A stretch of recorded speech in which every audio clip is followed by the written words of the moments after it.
Hey guys, it's Rob here. Today we're going over a location that may be just one of the most unique I've ever covered, that being Lake Forest, California. It's kinda like Redding in that it was an outdated location, though there's more to it than that, and I'd argue this location was even more outdated, for reasons you'll see later. We'll also be going over its relocation in Laguna Hills. Anyways, I want to thank Kid Imagineer for being the original requester of this idea, and also thank these other people for also requesting the location. As usual, I've gathered information from multiple different sources, which I'll be linking in the description. Make sure to subscribe if you haven't already, as in the next video, we'll be covering the last location to install new cyberamics. Anyways, let's get into the history of Chuck E. Cheese in Lake Forest and Laguna Hills, California. The 24416 Muirlands Boulevard location, commonly referred to as Lake Forest, opened in June of 1981 as a Pizza Time theater. They opened with a shelf stage, being one of the last locations to install it, as the balcony stage was already being installed in locations during this time. They likely opened with Harmony Howlett as their guest star, as she was being circulated around this time. They also likely had the Beagles as their cabaret act. The location was 8,500 square feet, which is on the smaller end for locations. They were also a franchise store under FEC Incorporated. The first piece of footage we get for this store comes from 1987, which gives us a good look at the location, where we could see multiple of the rides, including their Chuck E. carousel, as well as the Pizza Time Theater Ferris wheel. We also get a look at some of the games in the background. We could also see a bit of the salad bar in one of the shots. Finally, we get a look at their shelf stage, the only footage we have of it in its original form. Here, we could see the bots to be in good shape, with no issues I can see here. Literally, I can't see their faces to see how their eyes and mouths are working. They're all dressed in Western attire, such as cowboy hats and vests, as the show type circulating around this time was TV westerns. We also get to see their flag wavers, and most notably, we can see that their warblets were still the original black ones, not the updated white ones that came later.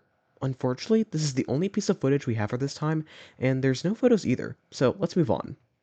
By 1990, the location would receive the 1986 remodel, which in this location's case would see them paint the walls white, add color checkers, replace some of the older decor with newer decor, you'll see what I mean by some later, and add blue and white awnings to the counter areas. The stage area would also change, but we'll get into that a little later. We get our first look at the King, which had replaced the Beagles by this point, in footage from June of 1990, where he looks to be in good shape, with no issues I can see here. We can also see based on this brief look at another part of the store that he was still located in his own area by this point. We get some more footage from 1990 that takes place in the showroom, where we get to see what their new stage looks like. They moved all of the characters right next to each other, though still on the same elevation as the shelf, and also added house structures around it, such as white pillars. This is quite the unique stage, as no other like it existed. There's not really a proper term for this stage, but I'm not getting into that discussion here. The bots still look to be in good shape, with no issues I can see here. We also can see their band board, their clapper, and a Pizza Time Theater art piece with Madame Oink on it, which I haven't seen any other location have, and certainly is unique for that as well. There's also carousel horses hanging above the showroom for some reason. 1993 footage shows off the stage again, with the characters still being in their older attire, and still being in good shape, again with no mechanical issues I can see here. Jasper's fret arm is angled strangely though. We have a photo from 1996 that gives us a better look at the Pizza Time Theater painting, which confirms it being a one-off piece, as the character design has a more handmade look to it with how it's drawn. It's still a pretty cool piece though. We have another photo from 1997 that shows off the rock around, with the 90s head wearing a red derby and the blue and white athletic attire, and their show in the back, where we can see that Helen had gotten her Munch's Make Believe band outfit by this point, but still had her older mask, which was certainly unusual to have kept up to this point.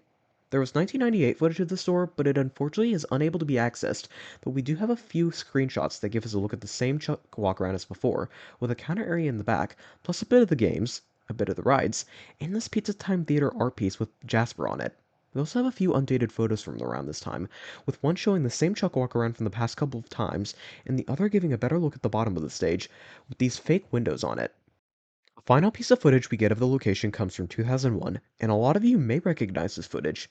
This is footage that Jeremy Blado and Robert Gotcher took during their trip to this location, and they also interviewed employees at this location as well. It's one of my favorite videos of a Chuck E. Cheese location, for how entertaining it is to see these interviews, plus the amount of the store that's shown off to us here. So let's get into that part. We start off with an exterior shot, showing us that they had received parts of the Operation Thumbchuck remodel by this point, as their sign was a retrofitted Pizza Time Theater sign, now with a Thumbchuck logo on it. Heading inside, we see that the store still largely consists of the 1986 remodel, and they even still have their flag wavers and clapperboard, which makes this store one of the last to have them. We also get to see their bots, Shockingly, their cosmetics are still Pizza Time Theater ones, with none of the characters having newer cosmetics as far as I can tell, outside of Helen's new outfit discussed earlier. Speaking of which, she still has her Pizza Time Theater mask, which may make this one of the last locations to have had that as well. It still has that weird house shelf setup unique to this location, and if you count it as a shelf, this makes it the last location to have that too. Now to move on to the layout, which is probably my favorite part of this footage. We can see here that it still has this closed-in feeling that some Pizza Time theaters had, with each area of the store being its own separate room. And it honestly looks very cozy and nostalgic, especially with elements such as the wood paneling around the counter areas and hallways. Looking at the games, they of course have been updated, though we do see the Galaga and Miss Pac-Man machine here, the closest thing to the older games the store once had. Due to this being an employee interview, we even get to see the controller this show used for its animatronics, and also get the info that the king went to the manager of the store after being removed, which would have been at some point in the 90s. In any case, with how this store is set up, with the layout likely being the same as when it was opened, and the bots being in their original Pizza Time Theater cosmetics for the most part, this could be considered the last Pizza Time Theater, even if the name outside was now named Chuck E. Cheese's. Unfortunately, as is stated in the footage as well, the location wouldn't last, and soon after this footage, the location would close, specifically in late 2001, where it would relocate to the current location in Laguna Hills. As for the building, it's seen a few tenants over the years, such as Dragon Buffet, American Soul Food, Godvani, and most recently, Caramel Cuisine and Banquet, which still occupies the building as of April of 2025. As for the bots, like I said before, only the king is known at all, likely still being in the manager's hands. As for the rest of them, their fates are unknown. The 26538H Moulton Parkway location, located in Laguna Hills, California, opened in late 2001 as a Chuck E. Cheese's, opening with a Studio C2000 stage with a 32-movement bot. They opened with the Operation Thumbchuck remodel, with the Thumbchuck exterior, decor such as must-see TV posters, and the sky tubes.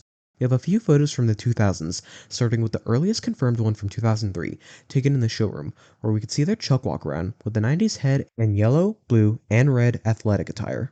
You can also see part of the stage setup on the side, as well as must-see TV posters in the back.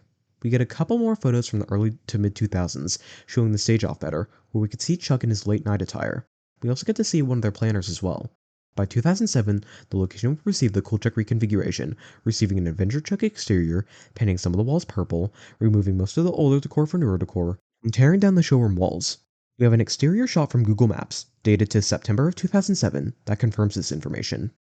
We get a clearer exterior shot from August of 2011, where we see that they have a awning under the entrance doors, and that the exterior is a light blue color, interestingly enough. We have a photo from 2013 that shows that Chuck had gotten his Avenger attire by this point, though no longer had a cap on. We can also see some of the older decor they kept in the back. By 2014, the plaza would remodel, with the exterior changing significantly, with the biggest addition being a small towering structure where the Avenger Chuck logo would be moved to, as well as its repaint from light blue to tan and orange. We have another photo that shows off their sky tubes, a bit more of their older decor, their stage again, and also the fact that they kept some of the older booths, such as these green and black ones. We also have this photo of Chuck from 2017, which you may have seen before, as it seems to be a common photo used to represent a Studio C bot, even being used on the Wikipedia page from Chuck E. Cheese. The sky tubes would be removed by 2020, and we also have a video that shows that the Chuck bot now had Rockstar pants. 2022 footage shows off the stage, where it looks to be in great shape, with no issues I can see here. The location will remodel in late 2023 to the 2.0 remodel, receiving a simplistic Rockstar exterior, painting all of the walls white, adding newer decor to replace the older decor, and replacing the Studio C2000 stage for a 2021 model dance floor and video wall, which is what the location remains like as of April of 2025. As for the bot, it's unknown what happened to it. In conclusion, Lake Forest is a fascinating look at an outdated location, with it still feeling largely like a Pizza Time theater with its older elements it kept around, hence why I call it the last Pizza Time theater, and also being the most outdated store I've ever covered up to this point. Laguna Hills was also mildly interesting for having kept older elements from their Operation Thumbchuck era. Overall, this was a very fun area to go over. Thank you guys for watching this video. I wasn't kidding when I said that the 2001 video is one of my favorites of a Chuck E. Cheese location. It's one I watched earlier on as a fandom member, and it really invokes a sense of nostalgia that other videos fail to quite evoke for me. My next video will be going over the history of Chuck E. Cheese in Minter, Ohio, which was home to the last location to have new cyberamics installed in a location. I'll also have a special announcement to make during that video next week as well. If you're interested in seeing that, make sure to hit that subscribe button and ring the notification bell so you're notified when it drops. If you want to find me elsewhere, I've got a Discord server and Instagram page, both linked in the description down below. That's gonna do it for now though, so God bless, and I hope you all have a blessed day.